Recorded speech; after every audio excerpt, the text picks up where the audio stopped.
So the rebuild. I've got this cogito that we're building upon, this thinking thing. So in order to build anything on top of that, then it has to be through the world of thought. Right? So notice we're sort of working our way back down Plato's divided line. Descartes is very much in the Platonic lineage. And we'll see the next few folks we talk about are going to either lean towards Plato or lean towards Aristotle. Now, beginning to combine them in certain ways, but they're going to lean one way or the other. The dialogue, the debate is still, at this point in time, early 1600s, between Platonism and Aristotelianism. Okay? Really laying the groundwork. Descartes is going to be on the Plato side. Right? As we can see, it's very intellectual.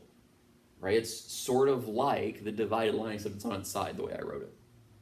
Right? It's very much about the intellect, not the soul. Very much about the mind transcending the world of the senses and so on and so forth. So we got to get math back. Right? It's the last thing we doubted was math and God, this weird combination of the two. Got to get math back, especially for the mathematician, and especially considering the time. Notice, the church is still very, very much in charge of things in the early 1600s. The shackles are beginning to get shaken off, but it's not like the church is dead. Okay? Excommunication is still a thing. Having books burned and banned is still a thing. Right? Notice what Descartes has done here. He's based all of knowledge upon me, not on God. That could be a real problem, so we better get God back real fast. Now, depending upon the biography of Descartes that you read, some people will claim that Descartes was a good God-believing individual, but of course, God's existence, while it may transcend me, does matter for me, and so I am an important part of the equation. I must have knowledge. I must be a cogito that is suming. I must be a thinking thing that is existing to then know God and then boom, boom, boom, boom, boom from there, rather than God being the center. Because it's my knowledge and my relationship with God. Others will claim Descartes did not believe in God, but he's got to get God back on the table for very practical reasons, even though he doesn't necessarily believe in God. Also, it is interesting to point out he combines God with mathematics. He's a mathematician. Perhaps he's trying to have math stand in for God to kind of, pull one over on the authorities or something along those lines. Regardless, we got to get math and God back. And we got to do it through the intellect. And he sort of hinted at this in something that I referenced earlier. Two concepts that I have: perfection, infinity. I can conceive of those. I mean, they may not be completely, fully fleshed out, right? But I understand what those words in general mean. I understand when someone says infinite. Ah, yeah, I got you. Perfection. Oh, yeah. Yep, I know what that means. I may not have experienced either one of them, and I probably haven't experienced either one of them. But I understand intellectually what those concepts mean. And that's interesting. It's really interesting. Because how could I have an understanding of them if I haven't had an experience of them? And notice, experience doesn't gain us much yet anyway. Experience is probably tied to the senses. That's not the kind of experience we're talking about. We're talking about the intellect, thinking, concepts, abstract. Doesn't get much more abstract than infinite and perfect. So how is it that I have any concept of those at all? Any understanding of those concepts, since I am neither infinite nor perfect, nor have I had any actual experience with anything infinite nor perfect? Well, says Descartes, there must be something that is infinite and perfect that has sort of implanted those ideas in us. Infinite and perfect. Sounds like God. Again, so most, if not every, concept of God includes creator, sustainer, destroyer. It also includes infinite. It would have to be if it's there at the beginning and at the end, possibly even before the beginning and after the end. Okay, whatever. In order to create and destroy and sustain, infinite. And it's got to be perfect so that the sustaining stuff doesn't fall apart. Infinite and perfect. Now, this notion of perfect is an interesting one, right? Because there are kind of multiple meanings of perfect.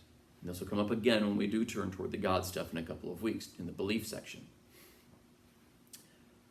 When someone says to you, I made a mistake, nobody's perfect, they usually don't mean, I messed up when baking this pie. They usually mean, I messed up with regards to an ethical decision or choice that I made. That perfection is typically associated with something like goodness or morality, ethics, not baking pies. Though that is an aspect as well, right? That we're all going to fall short, we're all going to mess up in some ways because we are not perfect, not just with regards to ethics, but with regards to other actions as well. There will be mistakes that are made. No one's perfect. And yet we all understand what I mean when I say no one's perfect. So in conjunction with this perfection notion, then, is something like benevolence. Whoa! Hold on. If I'm connecting perfection and benevolence, now I've dismissed the evil demon bit. Once I've dismissed the evil demon bit, now I can get math back. I can be sure of math because I know I'm not being deceived because God exists and God is necessarily infinite and perfect, perfect also being benevolent. That's pretty good. That's pretty good. I'm not claiming he's proved the existence of God, though that is what he attempted to do here. And we'll dive more into analyzing this argument for the existence of God in a couple of weeks. So for now, let's just grant it to him. You've got a concept of infinite, you got a concept of perfect. It must come from something that is infinite and perfect. It ain't you, and it didn't come from any of your experiences. Therefore, there must be God who is infinite and perfect. Boom, that's how you have those concepts. Again, not 100% certain, right? This is just Schrappe making up numbers just for comparison's sake, okay? If the cogito ergo sum is 100%, which it must be, let's say that the certainties of God and mathematics, let's put those at, 90. Again, this is just Schrappe making up numbers. It's pretty certain. Not 100%, but pretty certain, okay? Sorry about that. It's pretty certain, but it can still be doubted, right? And remember, with this God, then, this perfection, the sustainer, then comes the truths of mathematics. You can continue to engage in your math course fairly certain, beyond a reasonable amount of doubt. Maybe this needs to be even higher. Maybe this needs to be like 95 or 98. It's fairly certain. Fairly certain that again tomorrow, again on your next exam, again next semester, 2 plus 2 will still be 4. Triangles will still have 3 sides and 3 angles that have to 180. Squares will still have 4 sides and 4 angles that have to 360.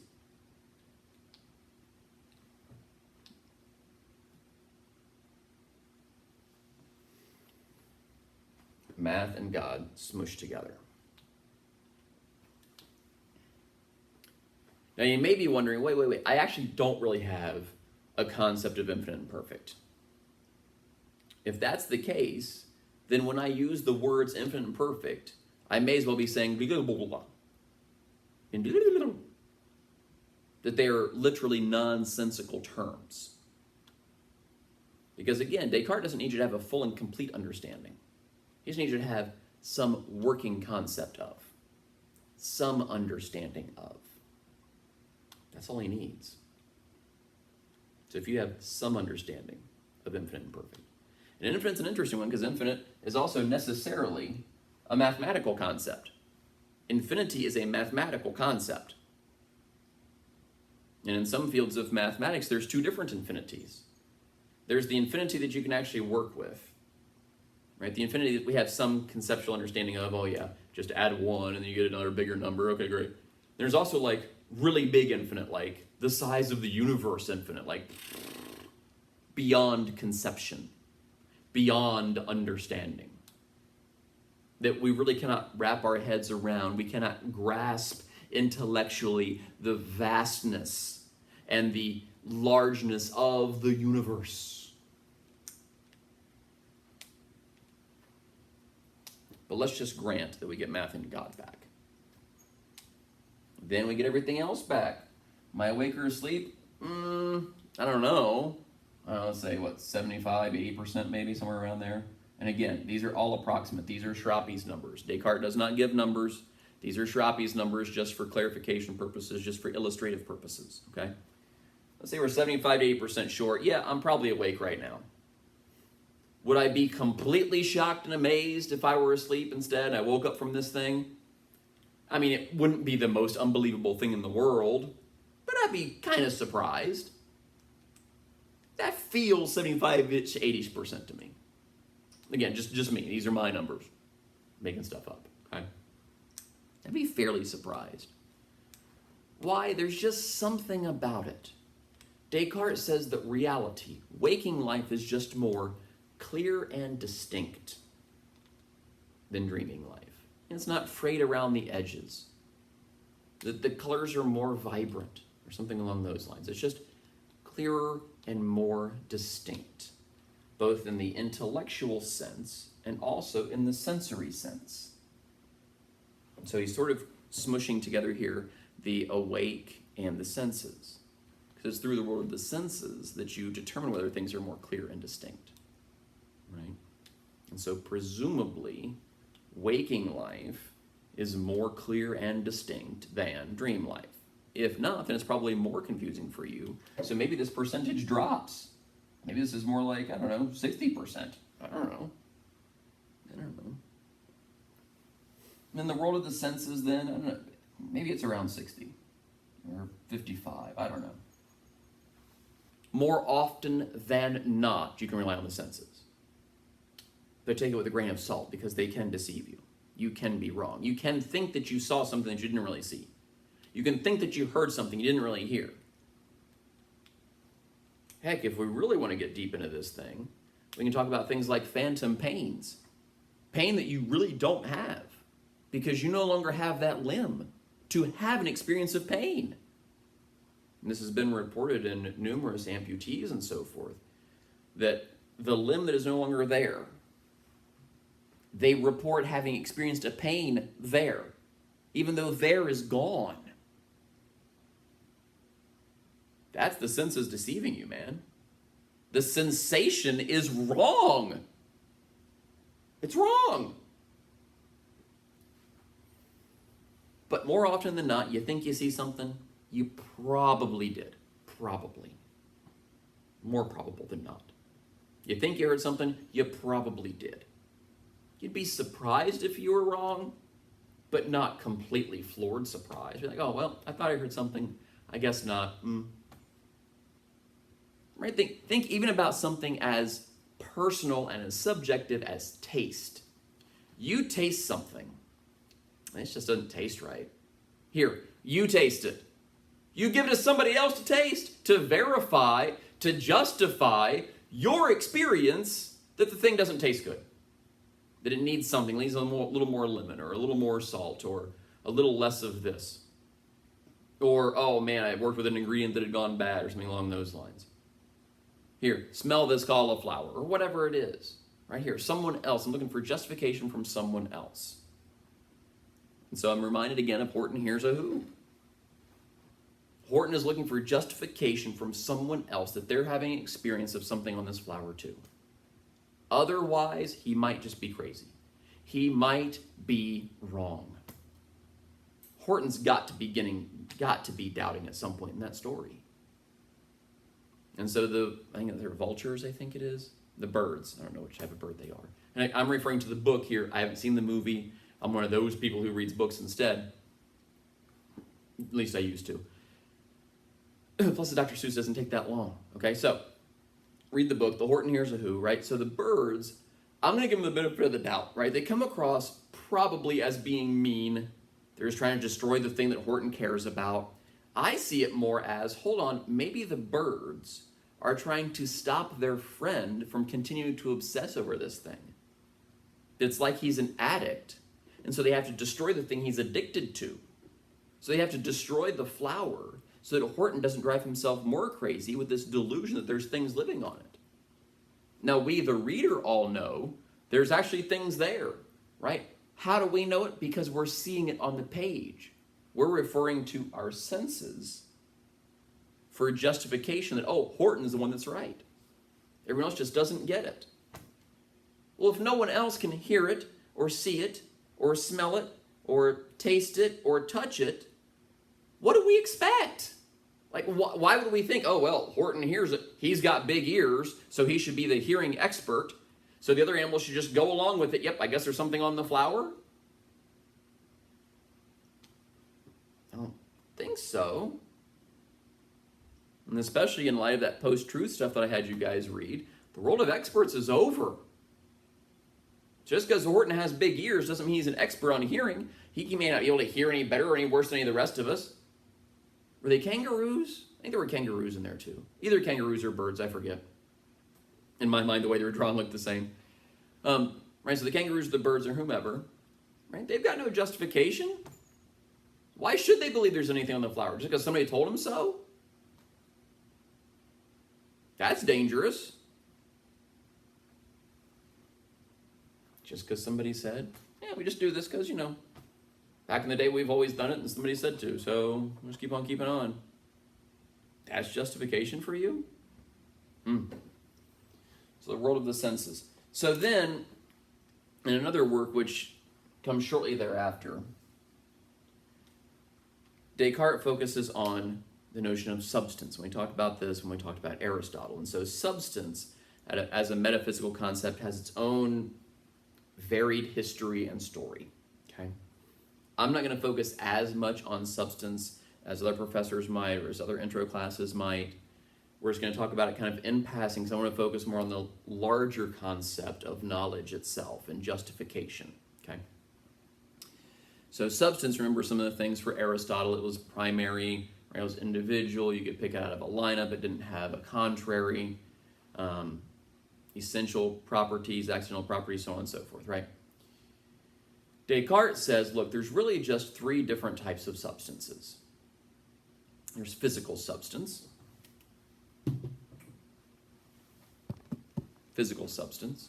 mental substance, and God substance.